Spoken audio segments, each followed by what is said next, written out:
प्रणाम, मैं जदुवंशी। 5 साल में सरकार बदलती हुई अच्छी है, नहीं तो जैसे तालाब का पानी बदबू देता है वैसे ही सरकार भी। क्योंकि 19 साल के से अस्पताल बन के तैयार है, बिना डॉक्टर, बिना स्टाफ, बिना कोई सुविधा नहीं है वहाँ पर मुजफ्फरपुर बिहार के अंदर, और करोड़ों रुपया उसमें खर्च हो चुका है। ऐसे ही मध्य प्रदेश में अस्पताल बना है, वहाँ सड़क, अस्पताल तो बन गया, सड़क का इंतजार कर रहा, स्टाफ रहने के भी बना हुआ है, कोई वहाँ पर कोई व्यवस्था नहीं है। इसी तरीके से तुम्हारा ये 5 करोड़ का वो तो बना ही हुआ है, उसका 2006 से उद्घाटन के लिए आपका यहाँ पर ये गुड़गांव के अंदर भी ये पार्किंग का भी जो हाल बना हुआ है गाड़ियाँ पार्किंग करने के लिए, वो भी उद्घाटन के लिए साल भर से इंतजार कर रहा है। तो कहने का मतलब ये है कि सरकार है बदलती हुई अच्छी लगती है, अगर जनता नहीं अगर जागी, अगर उस बेर बेर सरकारों को रिपीट करती है। रामविलास पासवान जी भी एक बार कहते कि एक अधिकारी अगर 5 साल एक जगह रहेगा तो भ्रष्टाचार सारा चरम सीमा पर हो जाएगा।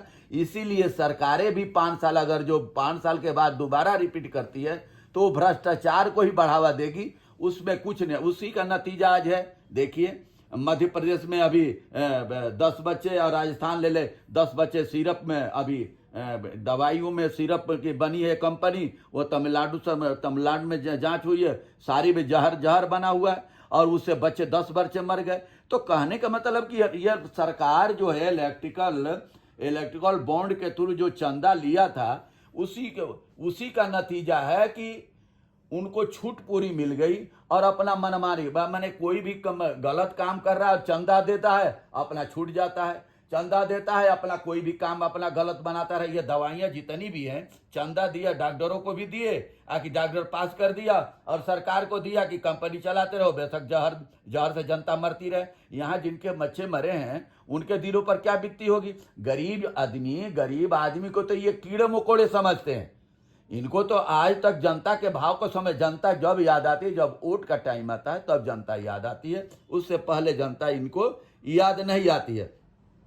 जनता की बर्बादी, मैंने कि इस तरीके से जनता टैक्स देती है, हर चीज पर टैक्स लगा हुआ है, हर चीज पर टैक्स, और वो पैसे की बर्बादी इस तरीके से हो रही है। जनता के लिए अस्पताल बनेगा, जनता के लिए बिहार में एयरपोर्ट एक बना था, और जब वहाँ पर भैंसें चल रही हैं। इसी तरीके से जहाँ जहाँ भी है डबल इंजन की सरकारें, किसी को भी ध्यान नहीं है कि जनता के लिए क्या सुविधाएं चाहिए, क्या नहीं चाहिए, इसका कोई भी चिंता नहीं है।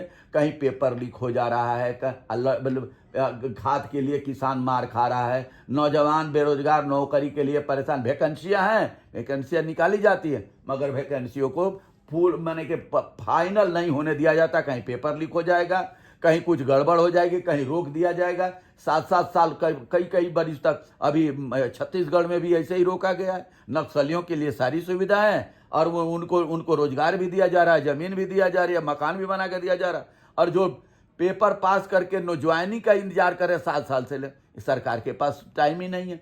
तो जो व्यवस्था, अगर जो 5 साल के बाद अगर दोबारा सरकार आती है, वही जो से तालाब का पानी सड़ करके बदबू देने लगता है, ये सरकारें भी बदबू दे रही है। इसलिए जनता को जागरूक होना पड़ेगा, और जनता जब तक जागरूक नहीं होगी तब तक ये बदबू ऐसे ही सरकारें देती रहेंगी, ऐसे ही अस्पताल बन के तैयार रहेंगे, डॉक्टर स्टाफ में जनता इलाज की ना मरती रहेगी, और कहीं कंपनियां नकली दवाइयां, नकला खाना पाना बनाती रहेगी, और जनता खा पी करके मरती रहेगी। इनको क्या फर्क पड़ता है, इनके लिए तो पैसा है, इनके लिए तो पैसा है ना। इलेक्ट्रिकल बॉन्ड के थ्रू भी खूब पैसा कमाया गया और चंदा लिया गया, मगर इनको शर्म थोड़ी आ रही है कि जनता मर रही है, अब उल्टा सीधा जवाब देना है। बहुत बहुत धन्यवाद, नमस्कार, प्रणाम।